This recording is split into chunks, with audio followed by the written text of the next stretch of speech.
नमस्कार। आज के इस व्याख्यान में हम एमए उत्तरार्ध के चतुर्थ प्रश्न पत्र विशिष्ट साहित्यकार में प्रेमचंद जी के निबंध संग्रह कुछ विचार में से राष्ट्रभाषा हिंदी के मार्ग में आने वाली बाधाओं के संबंध में अध्ययन करेंगे। प्रेमचंद जी ने राष्ट्रभाषा हिंदी के मार्ग की बाधाओं में एक बाधा अंग्रेजी भाषा का प्रभुत्व स्वीकार करना माना है। कुछ लोग यह मानते हैं कि अंग्रेजी पढ़कर ही लोग विद्वान माने जाते हैं। जो अंग्रेजी नहीं पढ़े हुए उन्हें समाज वैसा सम्मान नहीं देता जैसा कि अंग्रेजी पढ़े लिखे लोगों को देता है। प्रेमचंद जी ने लिखा है कि हमारी पराधीनता का सबसे अपमानजनक, सबसे व्यापक, सबसे कठोर अंग अंग्रेजी भाषा का प्रभुत्व है। सभ्य जीवन के हर एक विभाग में अंग्रेजी भाषा ही हमारी छाती पर मूंग दल रही है। अगर आज इस प्रभुत्व को हम तोड़ सके तो पराधीनता का आधा बोझ हमारी गर्दन से उतर जाएगा। इस कथन से स्पष्ट है कि अंग्रेजी का महत्व स्वीकार करना हिंदी भाषा के मार्ग में एक सबसे बड़ी बाधा है। यह स्थिति पराधीनता की, मानसिक पराधीनता की भी सूचक है। अंग्रेजी को हिंदी से श्रेष्ठ, महत्वपूर्ण मानना यह याद दिलाता रहता है कि हम गुलाम हैं। अंग्रेजों के शासन में अंग्रेजी पढ़ने पर ही उद्धार संभव है। समझदार लोगों के लिए अंग्रेजी को इस कदर महत्व दिया जाना ही कष्टप्रद होता है। अंग्रेजी हमारे मन को आज़ाद नहीं होने देती। प्रेमचंद जी ने कहा है कि अंग्रेजी भाषा हमारी पराधीनता की वही बेड़ी है जिसने हमारे मन और बुद्धि को ऐसा जकड़ रखा है कि अब उसमें कोई इच्छा ही नहीं रह गई है। हमारा शिक्षित समाज इसे गले का हार समझने पर मजबूर है। इस प्रकार अंग्रेजी का प्रभुत्व कि इसी से रोजी रोटी मिलना संभव है, हिंदी राष्ट्रभाषा के मार्ग की एक सबसे बड़ी बाधा है। बाधा इसलिए अधिक है कि यह हिंदी को राष्ट्रभाषा बनने के बारे में सोचने ही नहीं देती। हमें रोजी रोटी कमाने के लिए अंग्रेजी पढ़नी है, इस ओर तो हम सोचते हैं। देश की कोई भाषा राष्ट्रभाषा अवश्य हो, इस ओर ध्यान ही हमारा नहीं जाने पाता।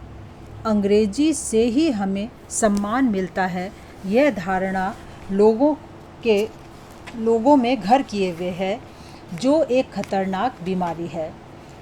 हम प्रभुत्व पाने, बड़े बनने के लोभ में एक बार अंग्रेजी पढ़ना लिखना शुरू कर देते हैं और फिर उससे अपने आप को पृथक नहीं कर पाते।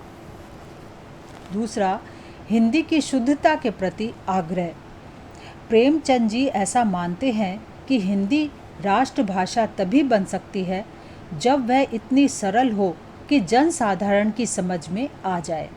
साधारण व्यक्ति उसे बोल सकने में कठिनाई अनुभव ना करे।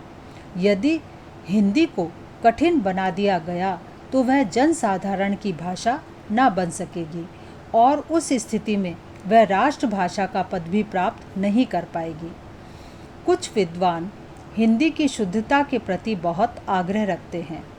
यह आग्रह हिंदी राष्ट्रभाषा के मार्ग में बहुत बड़ी बाधा है, हिंदी के लिए हितकर नहीं है। प्रेमचंद जी ने स्पष्ट रूप में कहा है कि जीवित भाषा तो जीवित देह की तरह बराबर बनती रहती है। शुद्ध हिंदी तो निरर्थक शब्द है। जब भारत शुद्ध होता तो उसकी भाषा शुद्ध हिंदी होती। प्रेमचंद जी ने एक बड़ा अच्छा तर्क दिया है कि जब यहाँ ईसाई, मुसलमान, फारसी, अफ़गानी सभी जातियाँ हैं तो यहाँ भाषा भी व्यापक रहेगी। उसे शुद्ध नहीं बना कर रखा जा सकता। वह शुद्ध उसी हालत में रखी जा सकती है जब वह हिंदुओं तक ही सीमित रखी जाए, प्रांत तक ही सीमित कर दी जाए। देश भर में व्यापक बनाने के लिए तो शुद्ध हिंदी नहीं रखी जा सकती।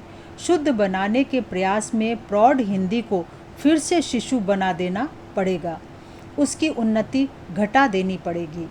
यदि हिंदी में आ गए सैकड़ों विदेशी शब्द हिंदी को शुद्ध करने के उद्देश्य से निकाले गए तो इससे तो हिंदी का विकास नहीं होने पाएगा और बाधा ही पड़ेगी। प्रेमचंद जी ने एक उदाहरण दिया है कि प्रयाग में विद्वान हिंदुस्तान एकेडमी में तिमाही, से माही और त्रैमासिक में से कौन सा शब्द लिया जाए यह तय नहीं कर पाए। उर्दू के पक्षधर सहमाही को तथा हिंदी के पक्षधर त्रैमासिक को लेने पर जोर देते हैं। प्रेमचंद जी कहते हैं कि उक्त तीनों शब्दों में जो सबसे सरल तथा आम बोलचाल का शब्द है तिमाही, उसकी सिफारिश कोई नहीं करता। अजीब स्थिति है विद्वानों की भी। इस संदर्भ में प्रेमचंद जी ने ठीक ही कहा है कि भाषा सुंदरी को कोठरी में बंद करके आप उसका सतीत्व तो बचा सकते हैं, लेकिन उसके जीवन का मूल्य देकर उसकी आत्मा स्वयं इतनी बलवान बनाइए कि वह सतीत्व और स्वास्थ्य दोनों की ही रक्षा कर सके। मतलब यही है कि भाषा पर अत्यधिक नियंत्रण भाषा के विकास को बाधित करता है। कट्टरपंथी मुसलमानों का दृष्टिकोण भी इसे बाधक बनाता है। प्रेमचंद जी ने बताया है कि मुसलमान हिंदू भी उर्दू को राष्ट्रभाषा के स्टैंडर्ड पर लाना चाहते हैं, परंतु कट्टरपंथी मुसलमानों का दृष्टिकोण उर्दू के विकास में बाधा खड़ी करता है। उर्दू के बहुत से प्रोफेसर तक कौमी भाषा संघ के आंदोलन में सम्मिलित होना चाहते हैं। वे चाहते हैं कि देश की एक राष्ट्रभाषा हो। कट्टरपंथी तो उर्दू में अरबी भाषा के शब्द भर देना चाहते हैं। वैसे कठिन उर्दू अरबी शब्दों से लदी उर्दू मुस्लिम जनता के लिए भी दूर हो जाएगी, उसे भी प्रिय ना लगेगी। स्वयं मुस्लिम समुदाय में भी वही लेखक सर्वोपरि हैं जो आम फहम भाषा लिखते हैं।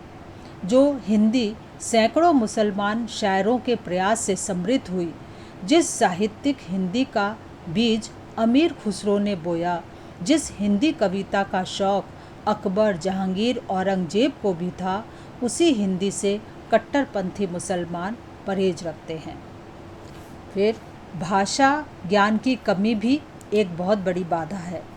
प्रेमचंद जी कहते हैं कि भाषा के ज्ञान की कमी भी हिंदी भाषा के राष्ट्रभाषा बनने में बाधक है।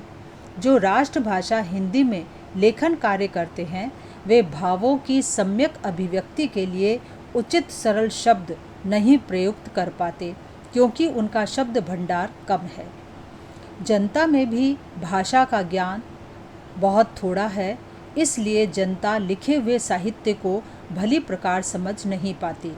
यदि भाषा का ज्ञान अच्छी प्रकार से होता तो साहित्यकारों ने और अधिक साहित्य लिखा होता।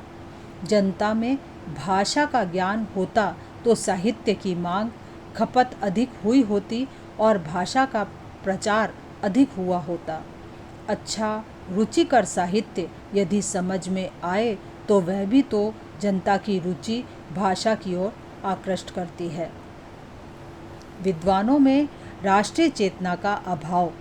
प्रेमचंद जी को शिकायत है कि कुछ लोग जनता के पैसे से दर्शन और विज्ञान में तथा अन्य विद्याओं में पारंगत हो जाते हैं, फिर भी वे जनता की तरफ से आंखें ही बंद कर लेते हैं।